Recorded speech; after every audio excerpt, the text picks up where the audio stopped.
Doctor Dutta কি সেদিনকে কানা হয়েছিলেন না ওনার চোখে ঠুলি পড়েছিলেন? যে কে কোন ওষুধটা দিয়েছে সেটা উনি দেখেননি? আর তাছাড়া ডক্টর দত্তের সঙ্গে নিশ্চয়ই তোমার কোনো পার্সোনাল রিলেশন নেই যাতে সত্যিটা জানার পরেও তোমার নামটা সুপারিশ করবে। কলেজের ব্যাপারে তুমি যেটা জানো না সেটা নিয়ে প্লিজ কথা বলতে এসো না কাকিমণি। কলেজের ব্যাপারে আমি কথা বলতে চাই না রোহিণী। আমার সাধারণ বুদ্ধিতে যেটা মনে হলো ব্যাস সেটাই বললাম। আর শবনম, তুমি যদি এই অ্যাওয়ার্ডটা না নাও তাহলে মনে রেখো যে জীবনের সবচেয়ে বড় ভুলটা তুমি করবে। দেখো, student of the year award দিয়ে আমার না কিচ্ছু যায় আসে না। আমি শুধু শুধু কারো কৃতিত্বকে খাটো করতে চাই না। জজদা যদি সত্যি কাজটা করে থাকে তাহলে তো অ্যাওয়ার্ডটা জজদারই পাওয়া উচিত। জজদা যদি কাজটা না করে থাকে, তাও যদি বলা হয় যে জজদাই কাজটা করেছে, তাহলে আমি এটা বুঝবো যে জজদা কৃতিত্বটা চায়। আর জজদা আমার জন্য এত কিছু করেছে, আমি না জজদার জন্য এইটুকু করলাম। এটা আমার কাছে বোকামো নয় ছোট আন্টি, কৃতজ্ঞতা শোধ করার একটু উপায় মাত্র।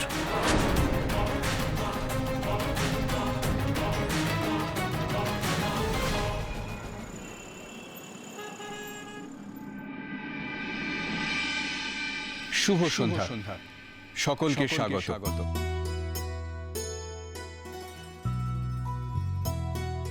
আজকে একটা বিশেষ কারণে আমরা সবাই এখানে সমবেত হয়েছি। আপনারা সবাই জানেন যে প্রত্যেক বছর একটি বিশেষ দিনে সে বছরের স্টুডেন্ট অফ দ্য ইয়ারের নাম ঘোষণা করা হয়। আজ সেই বিশেষ দিন যেদিন স্টুডেন্ট অফ দ্য ইয়ার 2019 এর নাম ঘোষণা করা হবে। আর অল্প কিছুক্ষণ পরেই জানতে পারবেন কে হচ্ছেন এই বছরের স্টুডেন্ট অফ দ্য ইয়ার।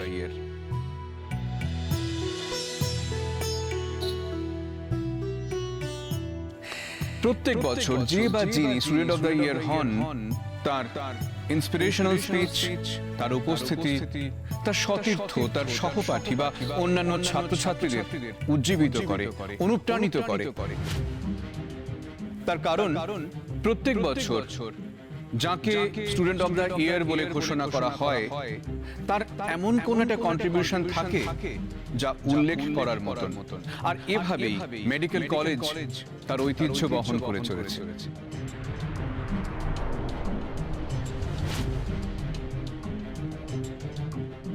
আজকের এই বিশেষ দিনটিকে উদযাপন করার জন্য আমাদের মধ্যে রয়েছেন আমাদের মাননীয় অধ্যক্ষ এবং রয়েছেন আন্তর্জাতিক খ্যাতি সম্পন্ন একজন চিকিৎসক। আমি প্রথমেই আমাদের মাননীয় অধ্যক্ষকে কিছু বলার জন্য অনুরোধ করব।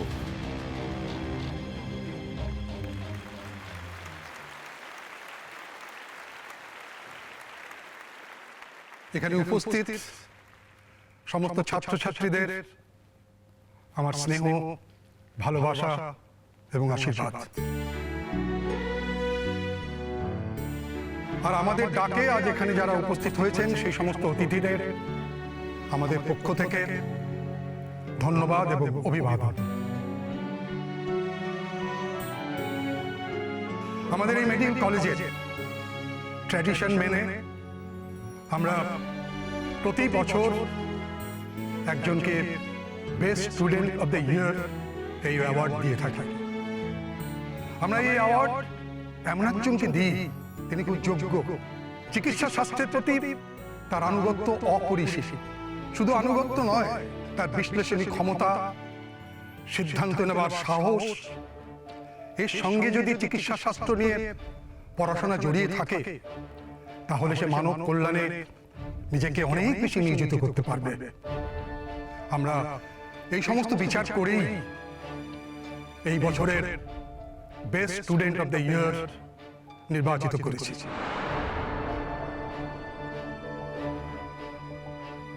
আর একটা কথা, শুধু মেধায় পারদর্শী নয়, এমন নয় সে শুধু পরীক্ষায় অন্য ছাত্রদের পিছনে ফেলে অনেক দূর এগিয়ে গেছে। আমরা তার জীবনবোধ, তার দর্শন, চিকিৎসা নিয়ে তার চিন্তা ভাবনা, এগুলোকে আমরা বিচার করি। আমার এই 37 বছরের জীবনের অভিজ্ঞতায়, এই মেডিকেল কলেজের সঙ্গে যুক্ত থাকার অভিজ্ঞতায় আমরা 37 জনকে এর আগে পুরস্কারে ভূষিত করেছি এবং তারা প্রত্যেকেই চিকিৎসা শাস্ত্রে খুব মূল্যবান অবদান রেখেছেন এবং মানব কল্যাণে তারা অনেক দূর এগিয়ে গেছেন।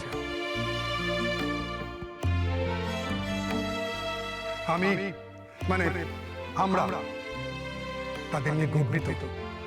আজ যিনি এই পুরস্কার পাচ্ছেন তাকে আমি একটা কথা বলতে চাই, যে কাজের জন্য, যে মেধা, দক্ষতা এবং জীবনবোধ দর্শনের জন্য তিনি এই পুরস্কার পাচ্ছেন, তা যেন তিনি বৃহত্তর মানব কল্যাণের জন্য ব্যবহার করেন। তা যদি করেন তবেই আমাদের এই পুরস্কার দেওয়া সার্থক বলেই আমরা মনে করব। ধন্যবাদ।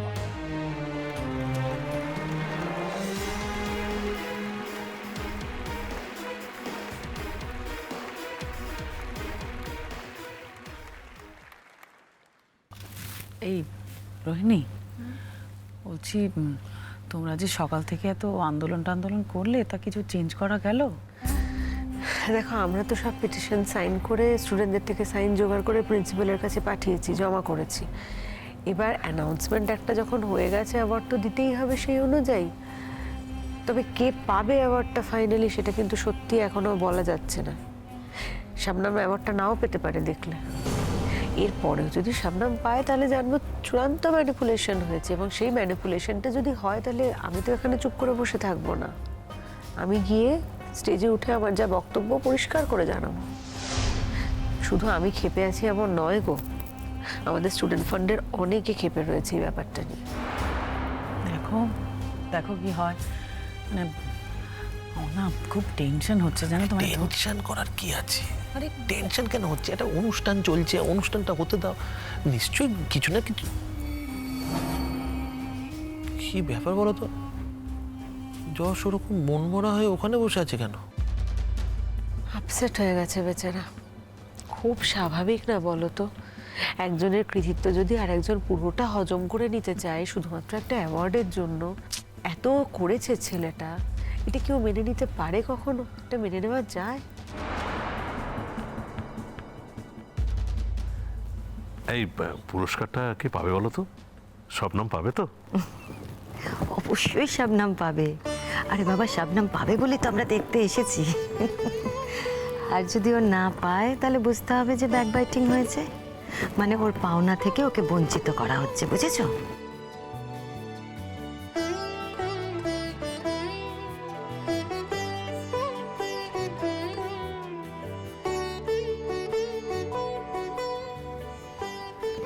দেখেছো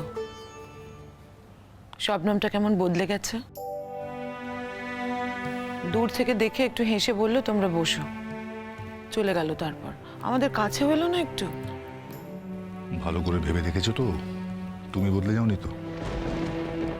আমি বদলে গেছি? তুমি কথাটা বলতে পারলে? আরে বাবা, শাবনামের তো মনে হতে পারে যে তুমি বদলে গেছো। মনে হলেই তো আর হলো না। শবনম যে বদলে গেছে এ কথা তো তুমি স্বীকার করবে নাকি? যা, আমি এত সহজে কোনো কিছু স্বীকারও যেমন করি না, অস্বীকারও করি না। এই যেমন আমি এটা স্বীকার করি না যে আমার সুস্থ হয়ে ওঠার পেছনে শাবনামের কোনো হাত নেই, সমস্ত হাত যশের।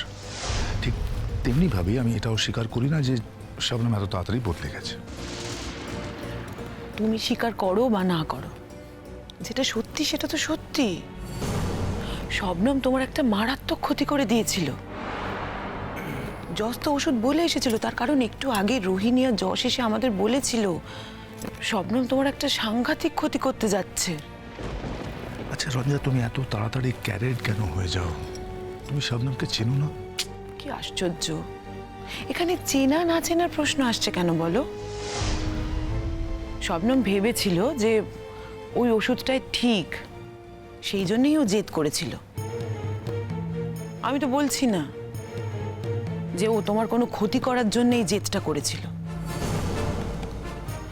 দেখো, জেদ তো করেছিল। ও বুঝতে পারেনি যশ ডাক্তার হয়ে গেছে, ও এখনো স্টুডেন্ট, এখনো পড়াশোনা করছে। ও বুঝতে পারেনি যে যে ডক্টরের আন্ডারে তুমি ছিলে তিনি একজন ভারত বিখ্যাত ডাক্তার। থার্ড ইয়ারের স্টুডেন্ট হয়ে সবার সঙ্গে যদি টেক্কা দিতে যায় না, যা হবার সেটাই হয়েছে। যশ আর স্যার ছিলেন বলে এই যাত্রায় তুমি বেঁচে গেছো, না হলে যে কি হতো। দেখো, তোমার জীবনের থেকে আমার কাছে দামি তো আর কিচ্ছু নেই, তাই তোমার জীবন নিয়ে যদি কেউ বাজি ধরে আমি তো একটু বিরক্ত হবই, আর এটাই তো স্বাভাবিক। হাসছো যে? এমনি এমনি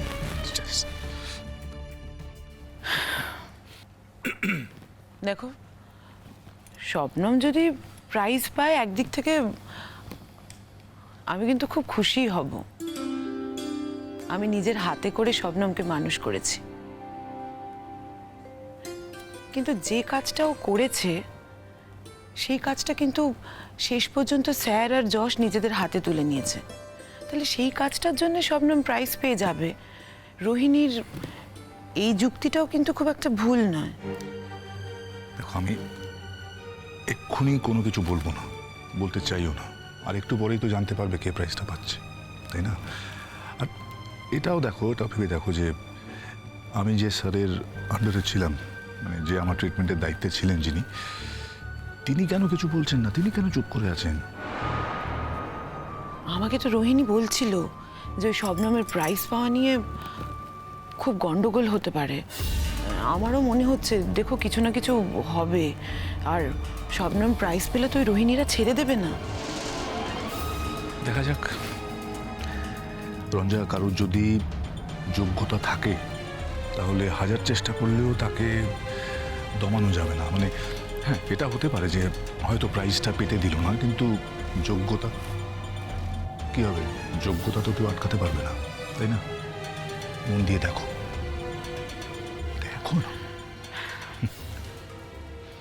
এবার আমি ডেকে নিচ্ছি সেই চিকিৎসককে যিনি এই সিলেকশন কমিটির একজন মেম্বার এবং এবছর স্টুডেন্ট অফ দ্য ইয়ার যিনি হচ্ছেন, তার কাজ খুব কাছ থেকে পর্যালোচনা করেছেন।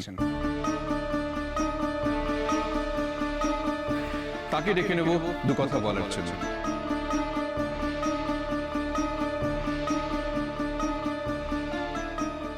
নমস্কার। আমাদের অধ্যক্ষ মহাশয় student of the year award নিয়ে যা বলবার ইতিমধ্যে বলে দিয়েছেন। আমি তার সঙ্গে দু একটা আমার নিজের কথা সংযোজন করতে চাই। আজকের এই অনুষ্ঠানে স্টুডেন্ট অফ দ্য ইয়ার যিনি হতে চলেছেন তাকে কাছ থেকে দেখার আমি সুযোগ পেয়েছিলাম। আমি অত্যন্ত বিস্মিত এবং একই সঙ্গে আমি নিজেকে ধন্যবাদ জানাচ্ছি এই ভেবে যে এরকম একটা সুযোগ আমার জীবনে এই প্রথম এসেছে। আমি সারা জীবন ধরে বহু ছাত্রছাত্রী অত্যন্ত নিষ্ঠা আর পরিশ্রম দিয়ে তৈরি করেছি। অগণিত ছাত্রছাত্রীর সঙ্গে এখনো আমার নিবিড় যোগাযোগ, কিন্তু আমি এই ভেবে নিজেকে তিরস্কার করছি যে থার্ড ইয়ারের এই স্টুডেন্টের খেয়াল আমি কেন করিনি।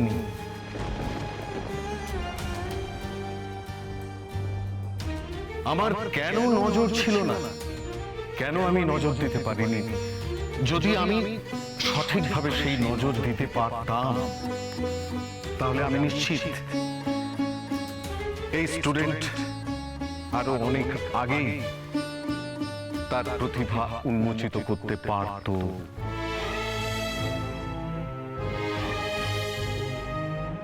যাই হোক, তবু বলবো বেটার লেট দ্যান নেভার। শেষ পর্যন্ত আমার জীবনে একটা সুযোগ এসেছে এবং সেই কারণেই আমি বুঝতে পেরেছিলাম যে স্টুডেন্ট অফ দ্য ইয়ার কাকে করা যেতে পারে। কে হতে পারে?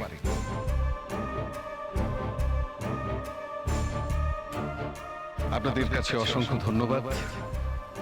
অনেকক্ষণ ধৈর্য ধরে আপনারা বসে আছেন, আর একটু সময় নিয়ে বসে থাকুন। নাম প্রকাশ সেটা ঘোষকের দায়িত্ব। অশেষ ধন্যবাদ।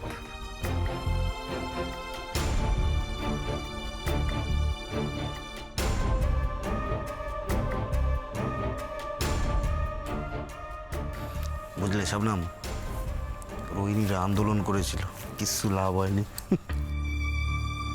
ডক্টর দত্ত তো ছিলেন আমাদের ইকবাল স্যারের চিকিৎসার সময়। উনি যখন বলে দিয়েছেন তখন কোনো চিন্তা নেই, বুঝছো? উনি কিন্তু তোমার কথাই বলছে। আচ্ছা, তুমি এইভাবে রয়েছে কেন, মুখ গম্ভীর করে? কোথায় গম্ভীর নয় তো? তুমি কি টেনশন করছো? না, আমি কোনো টেনশন করছি না। কি হয়েছে বলতো? স্টেজে উঠে ওকে বলতে হবে তো, ওর জন্য টেনশন করছে। বলছি তো আমি কোনো টেনশন করছি না। দেখে বোঝা যাচ্ছে তোমায়। তুমি একটা স্মার্ট মেয়ে, কেন টেনশন করছো? রিল্যাক্স হও। মনে হচ্ছে যশ ওর নামই করবে। কি দিয়ে স্যারকে কিনলো বলতো? সেটা স্যার বলতে পারবে, জিজ্ঞেস করবি। আমি কি করে বলবো? এটা কিন্তু ঠিক হচ্ছে না রোহিণী। আর যদি এটা হয় তাহলে আমরা সব স্টুডেন্ট মিলে প্রতিবাদ করব। শবনমকে কিছুতেই এই প্রাইজ নিতে দেব না আমরা। যে প্রাইজ যশ পাওয়ার কথা সেই প্রাইজ শবনম পায় কি করে? আমরা মেনে নেব কি করে? যশ যে কাজটা করেছে তার কৃতিত্ব ও নিচ্ছে, ওর লজ্জা করে না? আর একটা কথা হলো, প্রত্যেকটা ক্ষেত্রে না যশকেও এক্সপ্লয়েট করবে, এটা আমি কিছুতেই মেনে নিতে পারি না। এমন একটা ভাব করবে যেন যশ ওর প্রপার্টি। এবারে অন্তত যা খুশি হয়ে যাক, ও যা খুশি করে নিক, আমি এটা অ্যাকসেপ্ট করবো না। আমার উপর এবছরের স্টুডেন্ট অফ দ্য ইয়ারের নাম ঘোষণার দায়িত্ব পড়েছে ঠিকই, কিন্তু তার আগে আমি ডেকে নেব এই সিলেকশন কমিটির আরেকজন অধ্যাপককে দু কথা বলার জন্য। আপনি কি কিছু বলবেন? না না, ঠিক আছে, আপনি নাম ঘোষণা করে দিন। ওকে। ডক্টর খাস্তগীর কিছু বলতে চাইলেন না যখন তখন আর অপেক্ষা নয়, অনেকক্ষণ ধৈর্য ধরে অপেক্ষা করছেন এবছরের স্টুডেন্ট অফ দ্য ইয়ারের নাম জানার জন্য।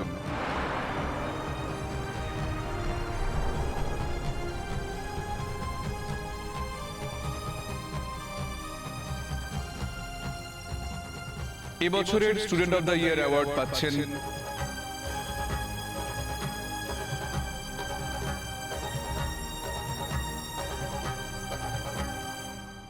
এবছরের student of the year award পাচ্ছেন উডবি ডক্টর শবনম খাতুন।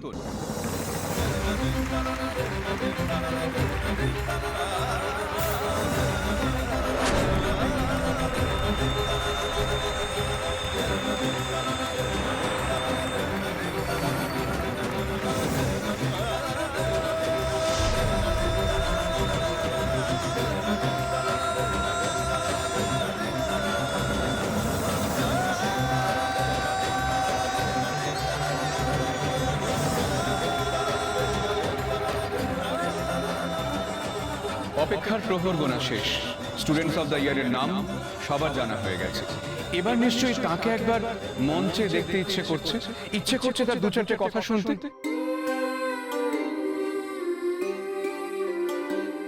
হ্যাঁ, এবার মঞ্চে ডেকে নেব শবনম খাতুনকে।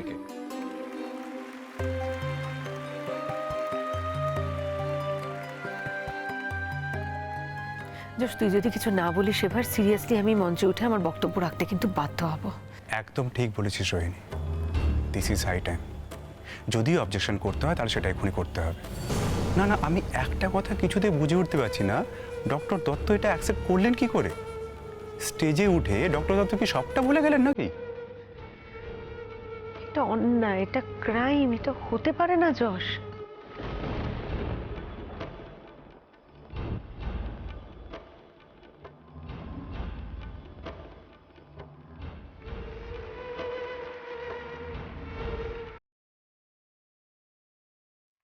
কোনটা অন্যায়, কোনটা ক্রাইম? মানে তুই এটা আমায় জিজ্ঞেস করছিস? দেখ, আমরা একটা ওষুধ অ্যাপ্লাই করব বলে ঠিক করেছিলাম, এই কথাটা ঠিক সত্যি, কিন্তু ফাইনালি সেটা অ্যাপ্লাই করেছি কি করিনি সেটা কি তুই দেখেছিস? মানে তুই আর স্যার তো একটা মেডিসিন রেডি করে দিয়ে এসেছিলি, বলে এসেছিলি সিস্টারকে সেটা অ্যাপ্লাই করার জন্য, and obviously as per instruction sister নিশ্চয়ই সেটা অ্যাপ্লাই করেছিলেন।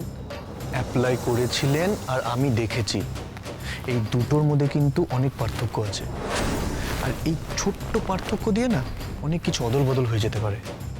যশ, কি বলতে চাইছিস তুই? আমি বুঝতে পারছি না। এই কি হচ্ছে বলো তো ব্যাপারটা? যেরকম ভাবে এগোচ্ছে আমার তো মনে হচ্ছে প্রাইসটা শবনমের দিকে এগোচ্ছে, কিন্তু শবনম তো অন্য কথা বলেছিল। না না, দাঁড়াও না তো, অত সোজা না কি? রোহিণীরাও তৈরি হয়ে আছে। হ্যাঁ, শবনম খাতুনের হাতে পুরস্কার তুলে দেবেন আমাদের অধ্যক্ষ ডক্টর কমলেশ আচার্য।